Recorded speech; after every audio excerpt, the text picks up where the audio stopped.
Today is kind of a return of something for me. I don't know if y'all know this. I haven't had the opportunity to speak here for about a year, so I'm glad to be back. But this is the first time I've done the entire worship service in several years, so as in like 5 or 6. So a little rusty. So thank you for bearing with me.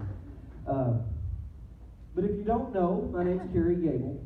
I am an English professor at Paris Junior College. I am a freelance journalist. I was a pastor for 10 years thereabout, educator. My wife and I created Artisan Ministries.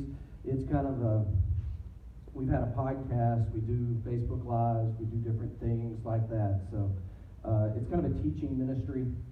And so that's kind of who I am. And more importantly, I'm a member here at the Gathering. Okay, this is my home church. This is where I call home. Okay, so you'll probably see me over there most Sundays, unless we're out of town or I'm speaking somewhere else. So, or in the back teaching children. My wife signed me up for that, so that's been fun. So yeah. And today's message is something that has been informing my theology the better part of 5 years. And the problem I had in preparing this message is that I had about 6 hours worth of stuff to go over. I promise not to keep yours. Well, no, I shouldn't promise. No, we're not going to do 6 hours. But I'm going to try to hit some high points on something that has been informing me and shaping me since I was young, and I didn't even realize it at the time. I'm going to ask you a very personal question. You can raise your hand if you want to. You cannot. But how many of us in here at some point have had a moment of struggle financially? That's me. Okay? That was me. Now, I'm going to say that, and I'm not going to talk about money a whole lot today. That's not the point of this. But the point is that we all have gone through times of drought. We've gone through times of struggle. I remember for me, I was one of those broke college kids. So I had left Stephen F. Austin, which is one of the first colleges I went to, among my 10 that I eventually went to. The Gable plan. Go to every college in Texas. So I was struggling. I got in an efficiency apartment. Y'all ever have one of those? It's the one room with a bathroom and a little kitchenette. Love those. You can fit an air mattress in there real nice. Because that's what I did. I had to run into my dad in Walmart because I was sleeping on the floor with some towels and some things. And I ran into my dad in Walmart and he said, "Well, how you doing, son? We haven't seen him in a long time." I told him I had an apartment. We went over and he looked at my apartment. He said, "Where's your bed?" And I said, "Right there. See that pile of stuff on the floor? That's it. I made a nest." And he, of course, said, "No, we're going to go get you a bed." So we went to Walmart, bought an air mattress. And I went back, and you should have seen me the first time. I'd never been so proud to do a little foot air pump on an air mattress. Loved it. So I slept on that air mattress for the better part of the next, 3, 4, 5 years, something like that, until, they get a hold.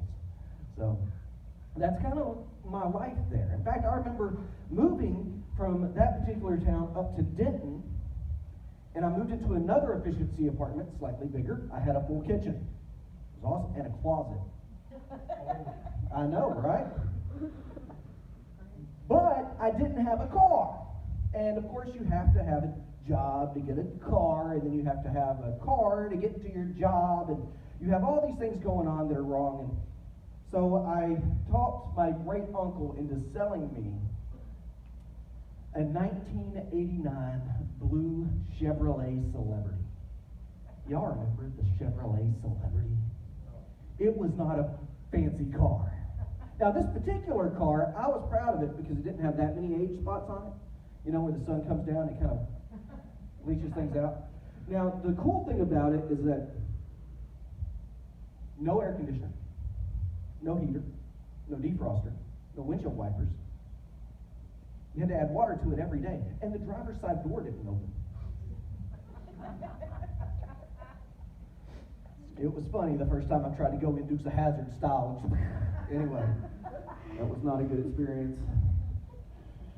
But the point of all that is to get to that we've all struggled. We've had those moments. And that experience in my life where I didn't have anything and I was trying to make do. You know, those experiences, I think back now and I laugh at them, but they were not funny when I was going through them. The first time it snowed in Denton and I'm trying to drive to work in Louisville and my head stuck out the window like Ace Ventura. I get out of the car, all the nose is frozen like in Dumb and Dumber. That was me. Now, of course, I can laugh about it now, but at the time, that was serious stuff. That informed me who I am as a person. And it's not that I just don't ever want to experience that again. I could. It's just part of life. I've kind of come to deal with that. But the point of this is that these are the least of these. The people that go through these moments, the people that struggle in this way, the people that struggle with finances, the people that struggle with not being able to get a job because they're so poor, and that is a real thing, that you can be so poor that it's incredibly hard to get and maintain a job because you have to have some type of income to get to the job. I mean, we have this in America today. We have millions of children in America today that go to bed hungry every single night. It's a simple matter of statistics.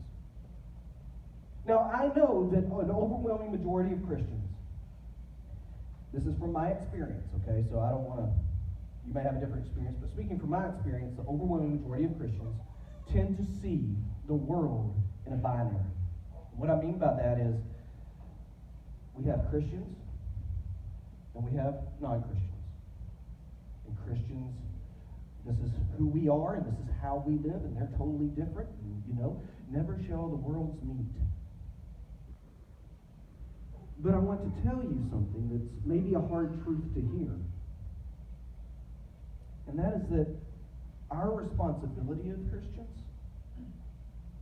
whether we like it or not, based upon Scripture, is that we're supposed to help take care of these people. The people that are struggling, the people that are hurting, the people that don't have the finances, that don't have the means, the capability, the knowledge.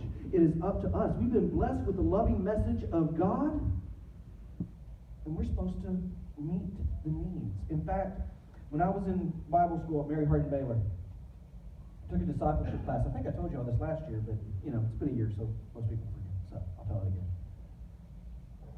And my professor's name was Charlie Robinson. It was a discipleship class. And he came in one day and he said, all right, here's your big midterm project. Define love.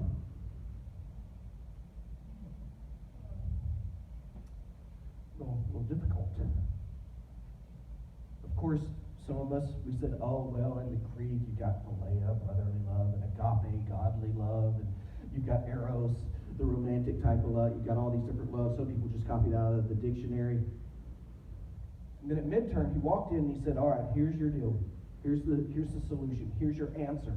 I'm not going to grade what you wrote. Instead, love equals meeting needs. Love equals meeting needs. That's the big secret. So let's open in our Bibles to Matthew chapter 25. I didn't do the cool PowerPoint. Sorry, guys. So if you don't have it open, that's okay. I'll read it to you. But I want you to see something in Matthew 25. This is red letters. This is Jesus' last teachings before he goes to the Lord's Supper, before he goes to the upper room, before the betrayal. This is his last teaching to his disciples. And he's talking about the final judgment. So this is applicable to every single Christian, all of us that at some point will stand before our God.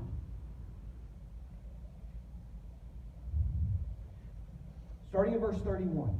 When the Son of Man comes in his glory, and all the angels with him, then he will sit on his glorious throne. Before him will be gathered all the nations, and he will separate people one from another, as shepherd separates the sheep from the goats. Now, that's because we have different sets of standards to be held to. and he will place the sheep on his right and the goats on the left. Then the king will say to those on his right. Now, this is where he's talking to Christians, okay? This is where he's talking to us, and I want us to see this.